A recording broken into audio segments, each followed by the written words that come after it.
Hello everyone. क्या हाल आप सभी के। मिले हैं हम अपने एक न्यू सेशन में एक नए अंदाज के साथ और एक नई शुरुआत के साथ। मैं भी बहुत दिनों बाद आज मैं बहुत मोटिवेट अपने आप को फील कर रहा हूँ। फील होने के बहुत सारे रीज़न भी हैं। मैं आपको बोला था अगर वो रीज़न हो गया तो आपको बहुत जल्द शेयर भी की जाएगी। मैं आपको शेयर भी करूँगा उस चीज़ को।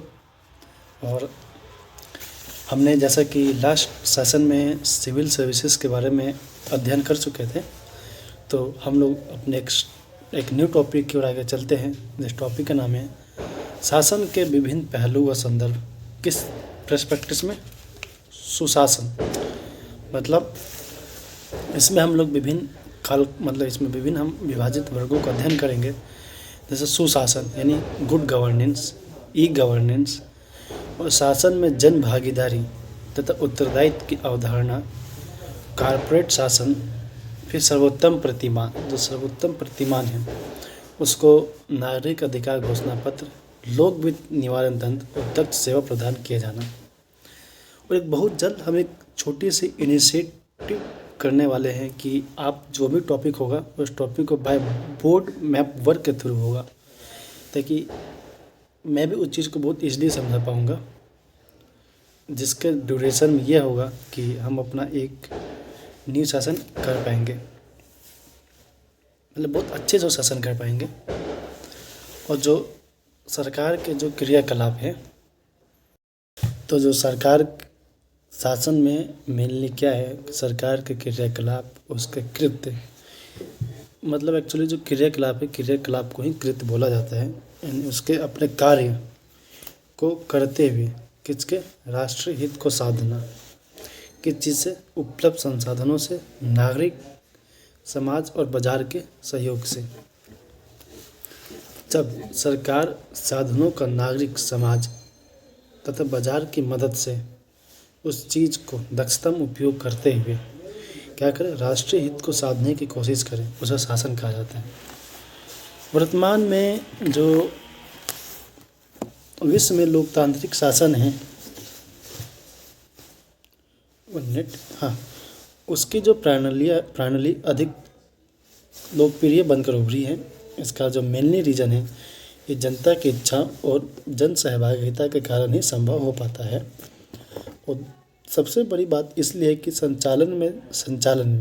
संचालन में जो अंश धारक है उसको सम्मिलित करना पड़ता है।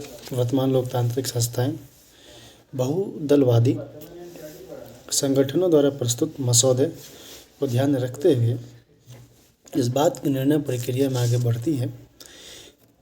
और 1991 के उपरांत दुनिया का तेजी से एकीकरण हुआ, जिससे न सिर्फ वैश्विक नागरिकता की संकल्पना का प्रादुर्भाव हुआ, बल्कि वैश्विक आत्मनिर्भर विश्व व्यवस्था को भी बढ़ावा मिला।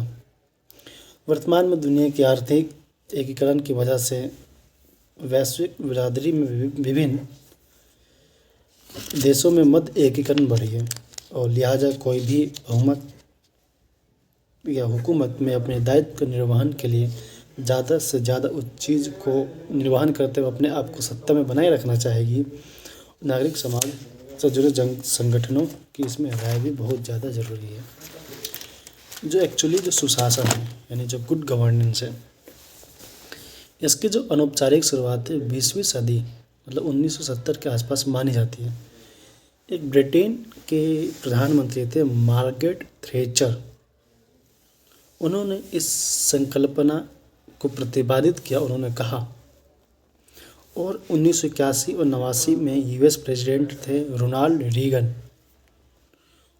उनकी भी हुकूमत में उन्होंने एक ही चीज़ कहा, शासन को पारदर्शिता और उत्तरदायित्व बनाने पर बल दिया, जो कि विधि का शासन है। इस सुशासन को औपचारिक शुरुआत ही मानी जाती है 1990 के दशक के आसपास। जब वर्ल्ड बैंक की जो विश्व रिपोर्ट है, उनकी जो रिपोर्ट आती है जो सुशासन पर जो रोशनी डालती है, मेनली दो रिपोर्ट है, 1981 और 1992। जो 1981 की रिपोर्ट है उसको बोला जाता है sub Sahara Africa from crisis to substance growth. इसमें जो बोला था, इसमें बोलते हैं सुशासन की ज़रूरतों पर बल दिया गया था। और जो 1992 की जो दूसरी रिपोर्ट थी, वर्ल्ड बैंक की रिपोर्ट, उसमें बोला गया गवर्नेंस एंड डेवलपमेंट, शासन और विकास, कि हर देश में राजनीतिक, कानूनी, न्यायिक, प्रशासनिक स्तर पर आमूल चूल परिवर्तन लाना होगा। और जो गुड गवर्नेंस है, गुड गवर्नेंस में 8 विशिष्ट मानक उपलब्ध होते हैं। और इसी 8 विशिष्ट मानक के उपलब्ध होने के कारण ही सुशासन की संकल्पना को प्रतिपादित किया जाता है। पहला है जन सहभागिता, दूसरा है विधि का शासन, तीसरा है पारदर्शिता, चौथा है अनुक्रियाशीलता, पांचवा है सहमति मूलकता, छठा है समानता एवं समावेशिता, इक्विटी एंड इन एक्सक्लूसिविटी, प्रभाविकता एवं दक्षता, उत्तरदायित्व यानी अकाउंटेबिलिटी की बात करता है। जन सहभागिता, जन सहभागिता का मतलब है जिसमें आगत और निर्गत का संबंध। सपोज डेट कोई एक समाज है, समाज में विभिन्न वर्गों के लोग हैं और समाज द्वारा ही चुने गए नेता, चुन के नेता जाते हैं, जिसको हम लोग लोकतंत्र बोलते हैं। और जनता द्वारा डिमांड की गई बातों को या उनकी इच्छाओं को उन नेताओं द्वारा उस चीज़ को समाज में लागू करना, इसी को आगत और निर्गत के संबंध में देखा जा सकता है। संतुलित है यानी शासन, जो आगत और निर्गत जो संगठन है वो अगर संतुलित है तो शासन में जन सहभागिता गड़बड़ नहीं हो पाता है। तो हम बोलेंगे कि ये जन सहभागिता की अवधारणा प्रतिपादित होती है। जनता को शिक्षित व जागरूक होना चाहिए। संवैधानिक नैतिकता को परिणामतः सामाजिक नैतिकता पर वरीयता दी जाए। संघ या संगठन बनाने की आज़ादी हो, निष्पक्ष व तार्किक मीडिया हो, लोगों को वाक की अभिव्यक्ति के स्वतंत्रता अधिकार हो। अगर फैसले जनता में हो, मतलब जनता के हित में हो, पुरुषों स्त्रियों को बराबर महत्व दिया जाए, वंचितों को विशेष ध्यान में रखा जाए। लेकिन इसे जन सहभागिता नहीं कहेंगे, क्योंकि इसमें जनता की बात नहीं सुनी जा रही है। जब तक जनता की बात नहीं सुनी जाएगी तो आगत और निर्गत का संबंध संतुलित नहीं हो पाएगा और इसे हम जन सहभागिता नहीं बोल सकते। इसलिए बोला जाता है जन सहभागिता। जन सहभागिता जो है इसे बोला जाता है पीपल पार्टिसिपेशंस। तो दूसरा है विधि का शासन। विधि का शासन इंग्लैंड यानी ब्रिटानी यानी ब्रिटेन के व्यक्ति थे डाइसी द्वारा 3 विचार मूलतः प्रस्तुत किए गए थे कि ये विधि के शासन के संकल्पना में प्रतिपादित किया जा सकते हैं। पहला, एक संगठित, तार्किक तथा न्यायशील कानूनी ढांचा होगा, मानव अधिकारों की रक्षा होगी, सरकार का स्वरूप कल्याणकारी होगा, नागरिकों में विशेषाधिकार ना हो, नागरिक अधिकारों के पर्याप्त सुरक्षा प्रदान हो। जो हमने इसमें मानव अधिकार की रक्षा बोले तो मानव अधिकार की संकल्पना कहाँ से है, इस संकल्पना के पीछे आने के कारण क्या उद्देश्य रहा होगा। आइए इस पर हम एक संक्षेप नज़र डालते हुए देख पाते हैं कि इस अवधारणा को हम कैसे और आगे की ओर प्रतिपादित कर सकते हैं। मानव जो अधिकार है इसको समझने से पहले हम प्राकृतिक अधिकार का सिद्धांत जो है उसको जॉन लॉक द्वारा दिया गया था।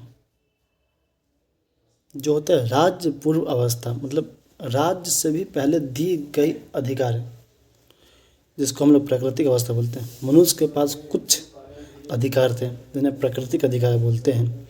इसमें 3 अधिकार शामिल हैं: जीवन का अधिकार, स्वतंत्रता का अधिकार, संपदा या संपत्ति का अधिकार।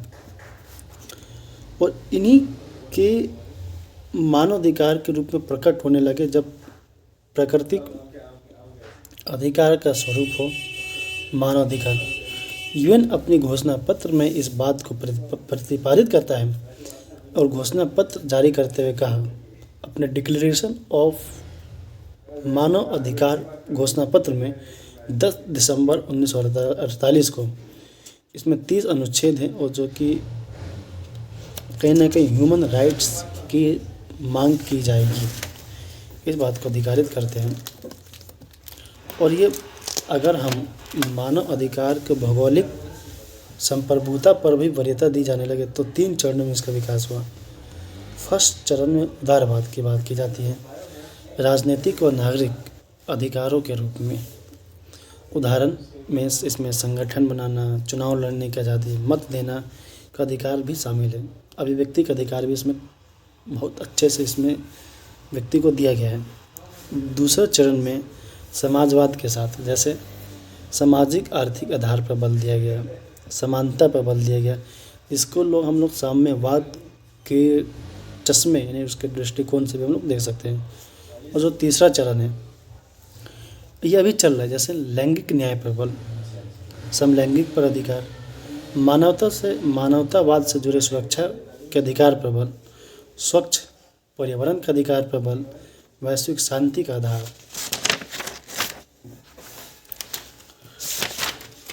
और फिर है हम लोग का अनुक्रियाशीलता, पारदर्शिता।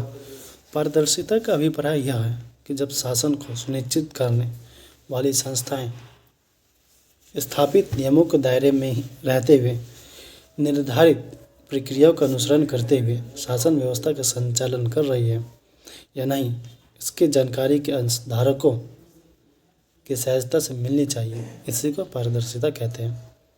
फिर हम लोग देखते हैं अनुक्रियाशीलता।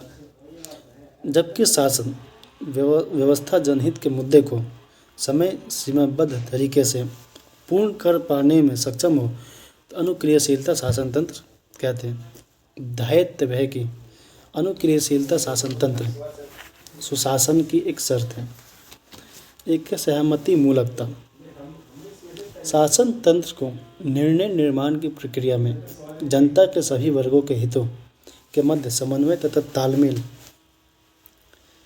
स्थापित करते हुए निर्गत उत्पन्न करना चाहिए। स्वाभाविक है ऐसा निर्णय शासन के प्रति जन सहमति के डिग्री या सीमा के व्यापक ध्यान में रहते हुए उसको मूलकता की पहचान करें, उसे सहमति मूलकता कहते हैं। अब ये समानता एवं समावेशी। शासनिक तंत्र से उपेक्षा की जाती है कि जो शासनिक तंत्र है वो अपने दायित्व का निर्वहन करते हुए जनता के सभी वर्गों के हितों तथा आकांक्षाओं को कुछ इस तरीके से पूर्ण करने का प्रयास करे कि जिससे समाज का अंतिम व्यक्ति भी शासनिक व्यवस्था के अंदर यह महसूस कर सके कि वह भी एक धारक अंश की मुख्य धारा से अलग नहीं है। प्रभाविकता तथा दक्षता। शासन तंत्र से तथा जुड़ी संस्थाओं से अपेक्षा की जाती है कि बदलती परिस्थितियों में सक्षमता हेतु आधुनिक तंत्रों जैसे कि तकनीकी साधनों का प्रयोग करके तथा समय सीमा में प्रभावी परिणाम देने की कोशिश करें। ध्यान रहे शासनिक तंत्र को शासन व्यवस्था में संचालन करते हुए यह भी सुनिश्चित करना चाहिए देश के संसाधनों का सहमनीय और संधारणीय नियोजन संभव हो। एक लास्ट टॉपिक बचा है अकाउंटेबिलिटी यानी उत्तरदायित्व। इसमें बुनियाद जो है पारदर्शिता और विधि का शासन को ही सम्मिलित किया जाए जिसकी उत्तरदायित्व की भूमिका का निर्वहन किया जा सके। जब तक किसी भी व्यक्ति के अंदर पारदर्शिता यानी ट्रांसपेरेंसी और विधि का शासन न आ जाए तब तक ये कह पाना मुश्किल है कि वो उत्तरदायित्व है। उत्तरदायित्व की बुनियाद पारदर्शिता व विधि के शासन की संकल्पना पर ही टिकी होती है।